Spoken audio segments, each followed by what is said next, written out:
ഏതൊരു മനുഷ്യനും ഉള്ളിൽ പേരുന്ന നിയോഗമാണ് ദേശാടനക്കിളിയുടേത്.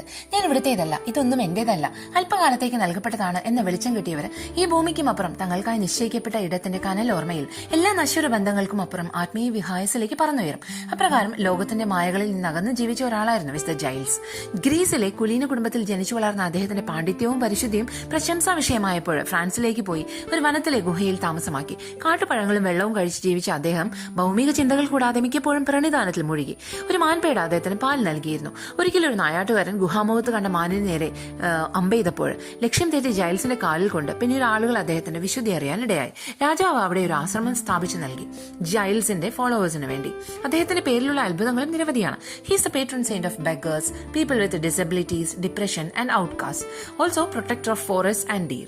He is the only one died normal death, not martyred among the 14 helpers, a group of saints invoked for protection and